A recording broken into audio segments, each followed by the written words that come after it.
Salut YouTube! Et aujourd'hui on se retrouve pour un nouveau bilan de thèse, le 9e du nom en l'occurrence, dans lequel je vais me focaliser sur comment je présente mes recherches avec l'état d'avancement qui est le mien en ce moment, c'est-à-dire après 1 an, 2 mois et demi, 3 mois de doctorat.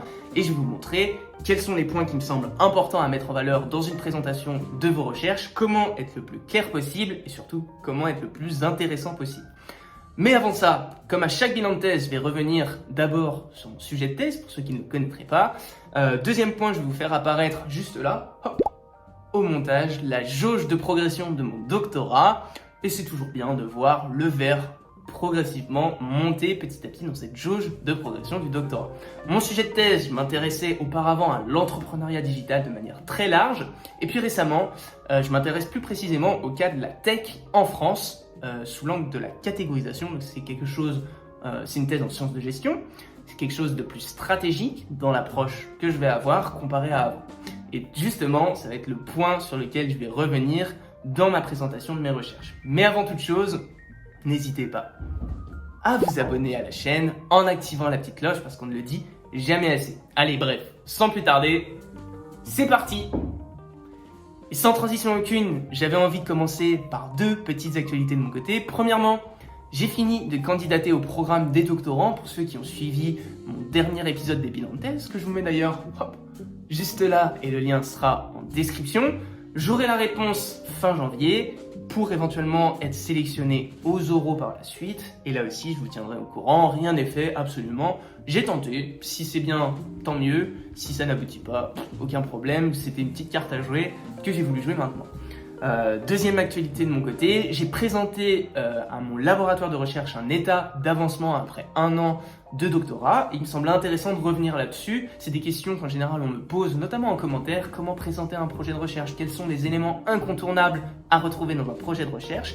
Et il me semble intéressant de vous montrer comment moi j'ai décidé de présenter mon état d'avancement en doctorat, qui justement prend encore la forme d'un projet de recherche puisqu'on est à 1 an et 2 mois et demi, 1 an et 3 mois quasiment de doctorat, donc tout n'est pas encore abouti, mais on a certaines pistes qui commencent à se dessiner, et c'est là l'important, et de montrer que vous savez là où vous voulez aller. Je vais vous faire apparaître au fur et à mesure, le plan général que moi je suis, qui me semble intéressant et le plus dynamique en présentation. En général, une présentation à l'oral, elle dure 15 minutes, avec 20 minutes de questions-réponses après, ça peut faire 15-15, ça peut faire 20-20, c'est rarement plus de 20 minutes, donc je vais faire très concis et je vais pas vous faire ma présentation avec tous les détails de mon sujet, c'est pas l'intérêt. L'intérêt c'est plus de revenir sur les points qui me semblent essentiels, qui sont à mon sens les plus percutants et qui font que à l'oral on peut se sentir plus ou moins à l'aise, dépendamment de si on arrive à mettre en valeur ces éléments-là dans sa présentation et d'être heureux in fine de sa présentation. Ce qui me semble intéressant dans mon cas, c'est qu'après, disons 9-10 mois, au moins 10 mois de doctorat d'ailleurs, j'ai opéré un changement dans mon champ de recherche. Je m'intéressais de manière très large à l'entrepreneuriat digital, au rôle des technologies digitales dans l'entrepreneuriat, c'est ce que je dis tout le temps dans mes derniers bilans de thèse. Et récemment, on trouvait plus pertinent de se focaliser sur un type d'acteur, sur une pratique entrepreneuriale, puisque l'entrepreneuriat digital, ça peut prendre de multiples formes. Un travailleur indépendant, un graphiste indépendant qui fait de l'entrepreneuriat avec une technologie digitale peut être considéré comme un entrepreneur digital. Une start-up qui veut chercher des fonds peut faire de l'entrepreneuriat digital du coup. Et puis les GAFAM font aussi en quelque sorte de l'entrepreneuriat digital. Pour être plus concret, on a décidé de se focaliser sur des enjeux d'acquisition des ressources, donc le cas des startups, c'est ce qui nous paraissait le plus pertinent, dans un domaine qui lui est numérique, le domaine de la tech en France.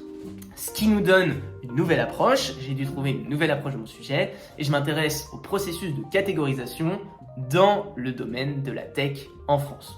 Pourquoi ? Comme je vous le disais, ça me paraissait beaucoup plus tangible et j'ai gagné une revue de littérature beaucoup plus stabilisée, bien plus délimitée, un champ de recherche bien plus délimité et du coup je suis plus concret, en tout cas à mon sens, sur la manière avec laquelle je traite mon sujet. Moi, pendant ma présentation, j'ai choisi de commencer comme ça. J'ai choisi de dire... J'ai opéré récemment un basculement dans mon champ de recherche en doctorat. J'étais parti sur l'entrepreneuriat digital, puis ensuite j'ai abouti à la tech.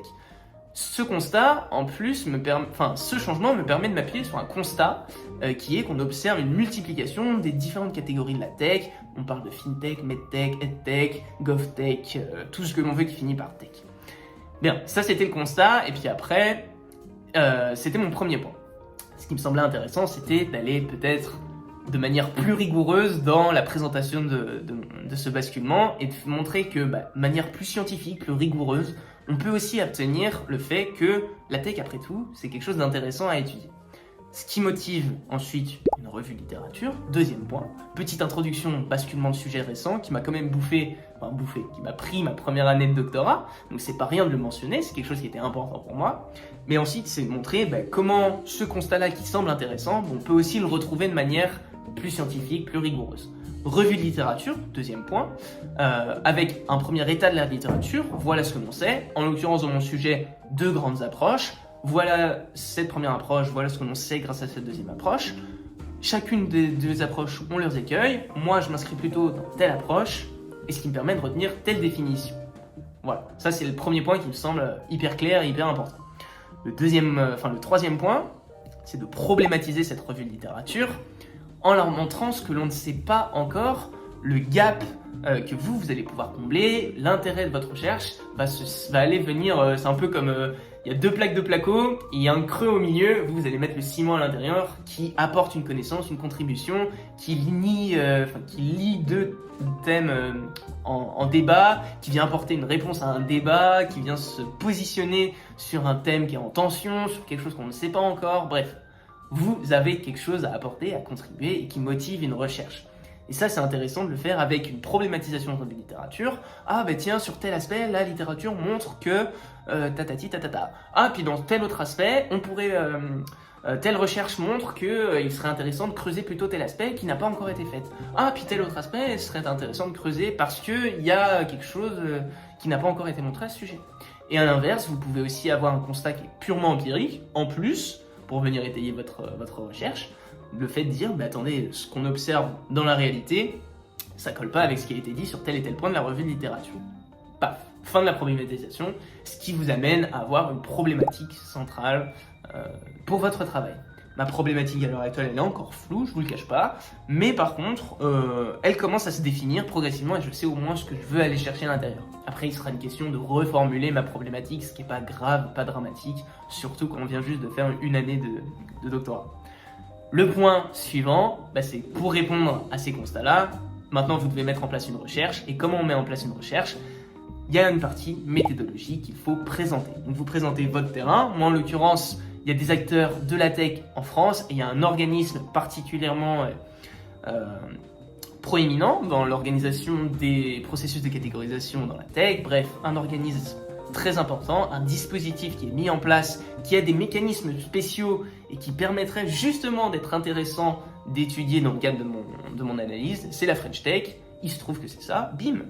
On avance et maintenant je vais montrer comment je vais pouvoir analyser cela.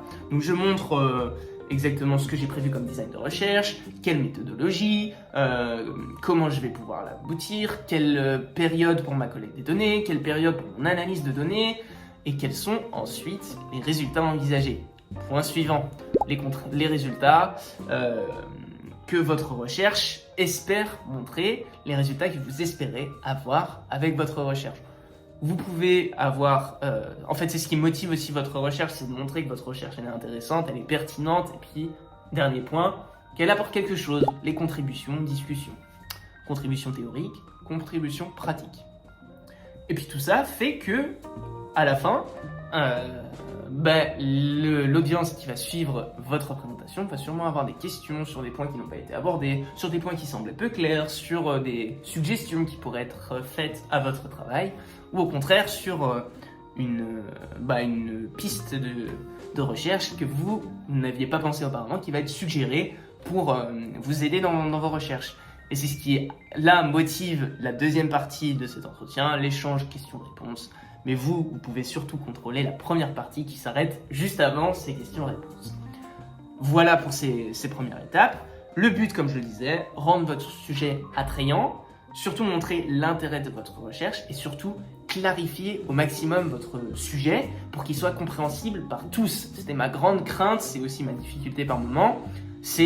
Pour moi, ça me paraît clair. Et puis en plus, comme je pense que les autres enseignants-chercheurs, en l'occurrence, c'était l'audience à laquelle je présentais mon travail, je pensais qu'ils avaient tous un certain bagage, qu'ils étaient tous plus ou moins conscients de ces termes que j'allais employer. Et en fait, pas nécessairement. C'est à vous de faire ce travail de vulgarisation. Toujours partir du principe qu'il vaut mieux trop expliquer que pas assez, puisqu'on ne vous reprochera jamais d'avoir expliqué vraiment avec précision quelque chose. Là, on vous reprochera sûrement de ne pas avoir expliqué quelque chose qui était capital. Et finalement, ça peut tout de suite rendre le travail bien plus cohérent, plus lisible, plus agréable à entendre.